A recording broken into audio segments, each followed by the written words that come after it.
Bonjour tout le monde. Aujourd'hui, j'ai le plaisir et le fantastique événement que je suis présentement à Cuba avec Chantal Lacroix, que je vais lui poser quelques questions pour mon site. Mon intention est de vous amener des trucs, des façons de passer par-dessus un trauma.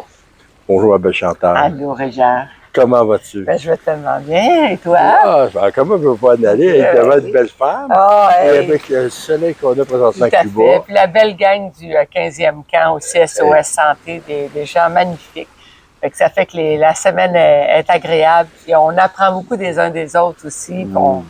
Fait qu'on fait des belles rencontres. Et on fait des belles rencontres. Et on a été à un endroit splendide, à l'hôtel international, qui fait qu'on rencontre beaucoup de monde. Ils sont très sympathiques. La bouffe, je le trouve extraordinaire. Et le service, adorable. Oui.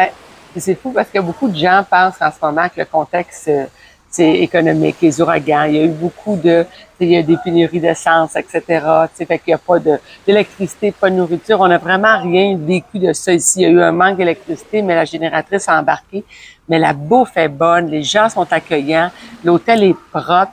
Honnêtement, on est revenu au milieu international à Varadero parce que je pense que, on était déjà venu ici. Puis on adore. Honnêtement, je le recommande fortement. Fait qu'on passe un beau séjour. Puis il faut souvent se souvenir aussi que Cuba vit du tourisme. Oui. Fait que, c'est pour ça, je pense que tu mets la table en disant ça. Exactement. Et que moi, je renchéris sur ce que tu dis. Parce que faut pas s'empêcher de venir avec ce qu'on entend, parce que c'est pas du tout le cas finalement, qu'on a pu vérifier sur place nous-mêmes. Je suis tout à fait d'accord avec toi, ce que tu viens de dire, Chantal. Et oui, le tourisme, c'est important ici à Cuba. Et avec qu'est-ce qu'il vit présentement à Cuba, dans les villages qu'on a été voir. Ouais. Et toi qui as apporté que le monde de notre groupe a apporté. Tout le monde a contribué à apporter des choses. Je regardais la vidéo que tu as faite sur le site. Et incroyable tout ce qu'on a ramassé pour apporter aux gens. Ça, je trouve ça splendide, le service que tu as fait. Le grand cœur que tu as à penser à ces choses-là. C'est pareil. C'est pareil. Mais ça démontre que quand on s'unit, on arrive à avoir un plus grand impact, on arrive à faire une plus grande différence. Puis honnêtement, c'est là le chemin de l'avenir. Je trouve pas qu'on s'en va en ce moment comme société dans une très bonne direction. Mais c'est en ayant de l'empathie, de la compassion les uns pour les autres, peu importe notre culture, peu importe d'où on vient, justement en faisant preuve de solidarité, qu'on va incarner le changement qu'on a envie de voir dans le monde. Souvent, on se dit, on regarde ça, les nouvelles, on fait comme « Oh my God, c'est décourageant, il n'y a personne qui fait rien, mais on est une personne. » Fait qu'on l'a fait à petite échelle. Nous autres, moi, j'ai juste demandé à la gang de mon camp « Hey, ça me tente-tu d'apporter des choses? » Parce qu'on le sait, bon, ici, ça a frappé fort, l'ouragan, ça a démoli beaucoup de maisons, ça a changé le mode de vie de bien des Cubains. Et la vague de générosité qu'il y a eu de ma gang, c'était très, très, très touchant de voir ça. Mais c'est tout le monde ensemble qu'on est arrivé à faire cette différence-là. Et même pendant la semaine, j'ai remarqué qu'il y a beaucoup de personnes qui vont donner des objets à des personnes qui travaillent à l'hôtel, qui vont donner peut-être de l'argent américain ou de l'argent canadien. Mais cet argent-là, c'est important pour eux autres. C'est pas juste des pesos, c'est l'argent qu'ils ont besoin pour pouvoir survivre, pour acheter ce qu'ils ont besoin. Pour vivre dans leur secteur.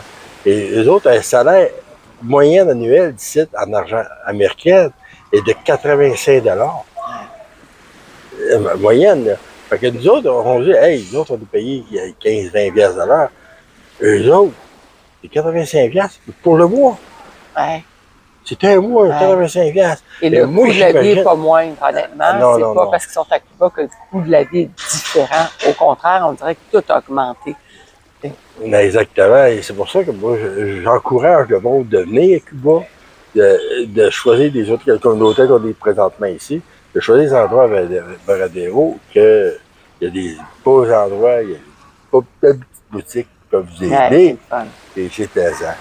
Et ça m'amène à des traumas. Je sais que toi, tu as vécu des traumas auparavant. Okay? Tu as vécu naissance avec ta maison, tout ça. Puis tu as passé au travail de ça, tu as réussi à monter comme ça. Moi, c'est ça que j'amène. J'amène au monde de dire, regardez, même si on vit des affaires dures dans la vie, comme j'en ai vécu, Chantal l'a vécu, je suis content, Chantal, la possibilité de lui parler aujourd'hui et de dire, Chantal, comment tu as fait pour passer en avant de tout ça? En fait, tu sais, on vit tous des épreuves à différents niveaux. T'sais.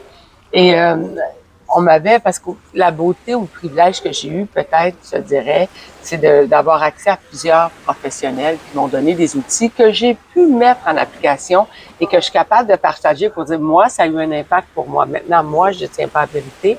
Je peux juste vous partager ce qui a fonctionné pour moi avec l'aide que j'ai reçue. Et honnêtement, quand j'ai reçu ces outils-là, j'ai fait comment ça a du sens. J'essaie de le mettre en pratique. Tu sais.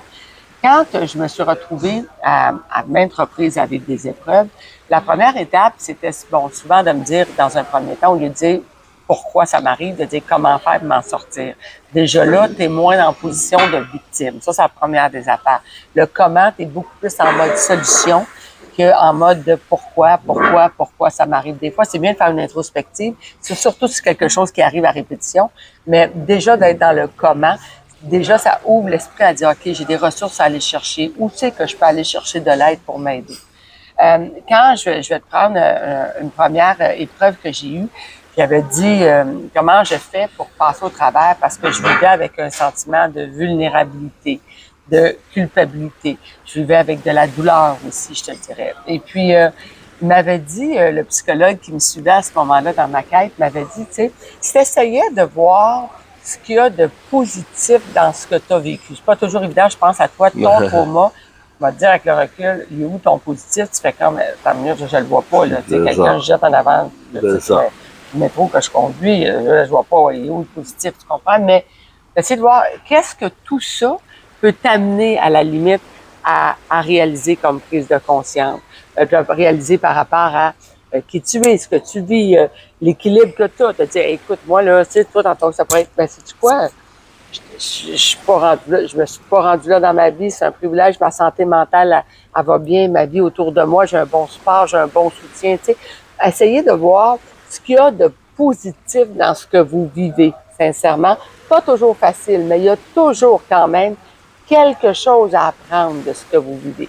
Et j'aime dire, ajoutez à ça que vous acceptez de ne pas résister au changement que cette épreuve-là va provoquer. Parce que, sincèrement, il n'y a aucune épreuve qui ne te transforme pas. Parfois, elle te transforme pas dans la direction que tu voudrais. T'sais. Toute épreuve provoque un changement. Ça provoque un changement, ça vient branler ton cœur, ça vient ton mode de vie. Il y en a que ça provoque de l'anxiété. Tout d'un coup, ça provoque un changement. Toute épreuve qu'on vit provoque quelque chose. T'sais.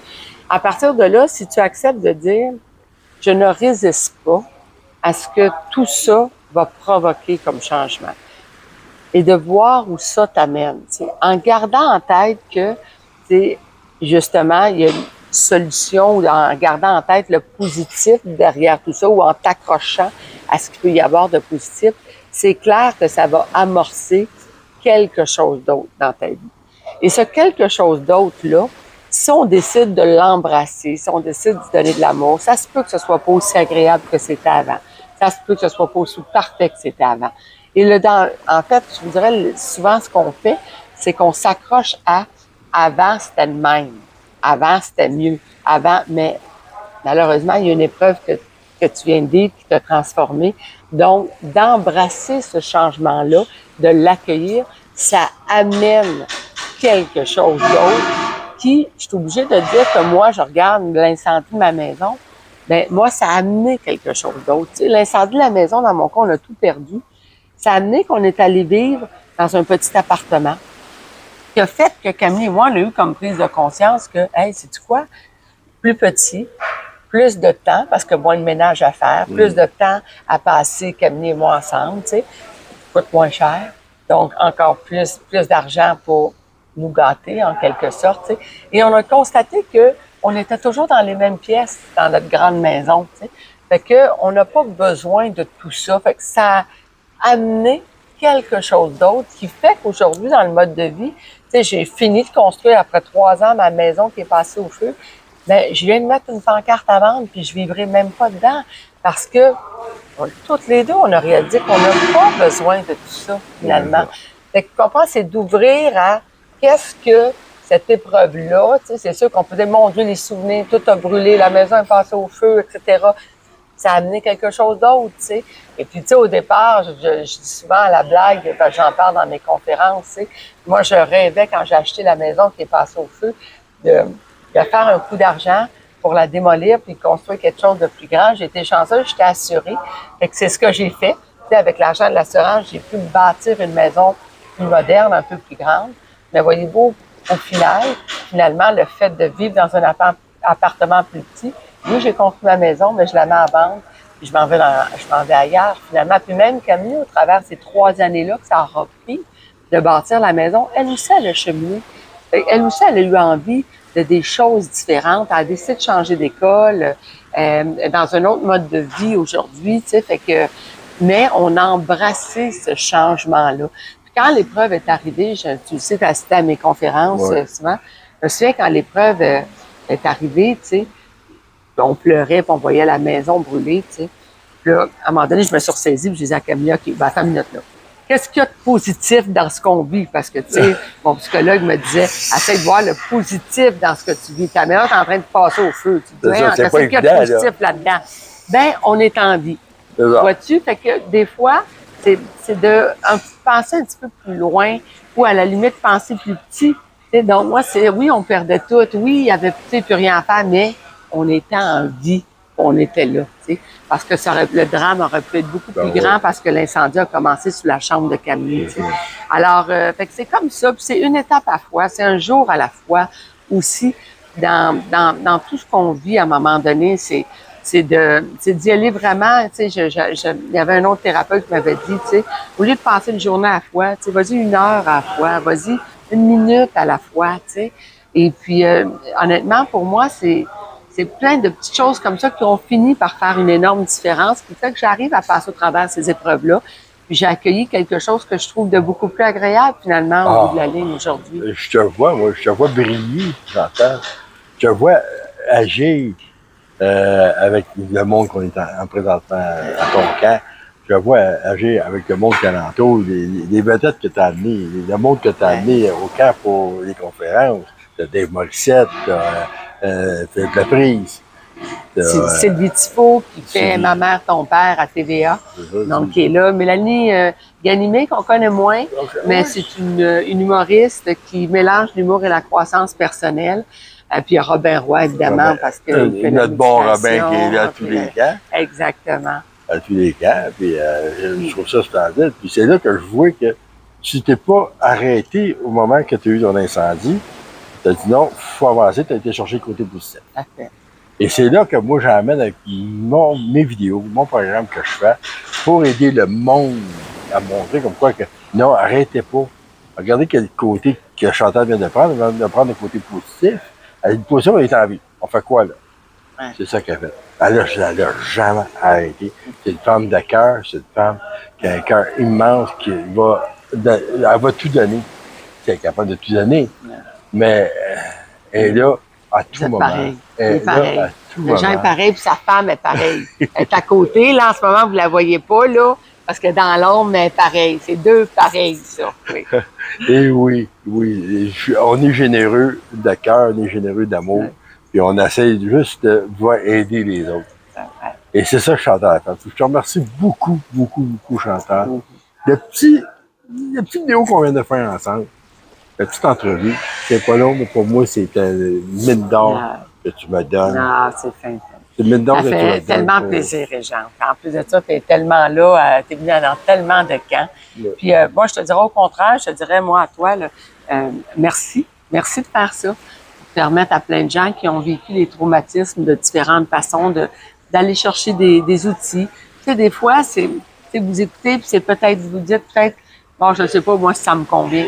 De l'essayer, de faire l'exercice, de dire, OK, qu'est-ce que je pourrais y avoir de positif là-dedans? Mais c'est en expérimentant des affaires qu'à un moment donné, on en arrive à trouver la piste pour nous aider à s'en sortir. Moi, j'aime bien dire, c'est comme ça qu'on arrive à trouver la solution, finalement, mais c'est en expérimentant un paquet de petites choses tranquillement, qui font leur bonhomme de chemin, qui font en sorte qu'à un moment donné, on arrive à s'en sortir. Mais malheureusement, c'est pas en claquant des doigts. Malheureusement, ça arrive pas aussi rapidement qu'on voudrait tout le temps, des fois. Puis des fois, on trouve que ça prend trop de temps. Mais c'est ça. Ben, c'est Il ça. faut y aller à son rythme. C'est ça. À l'heure, au jour le jour, il faut y aller doucement. Il faut aller chercher l'aide qu'on a besoin. Ouais. Et c'est pour ça que bien souvent, je dis, moi, je ne suis pas psychologue, je ne suis pas psychiatre, mais je suis là pour essayer de vous montrer un chemin, pour essayer de vous aider dans vos traumas, dans vos traumatismes que vous vivez. Chantal, elle vient de vous montrer un traumatisme qu'elle a vécu. Elle a passé au travail, elle a été chercher l'aide. L'aide qui a été cherchée, je trouve ça splendide. Et souvent, on se parle avec Chantal en dehors des vidéos. Puis, c'est comique, quand on se parle, c'est un amour inconditionnel entre nous et elle. On se dit, Chantal, t'es un amour. Puis on se rencontre pas dans le temps. Puis lorsqu'elle m'a vu la dernière fois, moi, je dis, oh my God, t'as perdu du poids. Oui, mais tu sais quoi? T'as pris une action. Ouais. Comprends-tu? Tu as décidé de dire, OK, il est temps que ça change, je veux faire de quoi?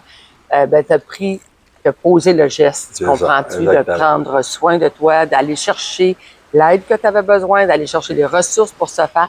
Il n'y a rien qui va changer non. si tu fais rien. C'est ça. Si tu fais rien. C'est comme un monsieur que je connais, M. Young, qui me disait, lance une pièce de monnaie dans un étang d'eau. Qu'est-ce que fait la pièce de monnaie? Ouais. C'est ton moment qui tombe et les vagues, qu'est-ce qu'ils peuvent faire? C'est la même chose. J'ai lancé une pièce de monnaie à un moment donné et j'ai dit, on va voir qu'est-ce qui va se produire. Et aujourd'hui, je me dis, beaucoup plus en forme que j'étais. Ouais. Je rencontre du monde splendide, magnifique.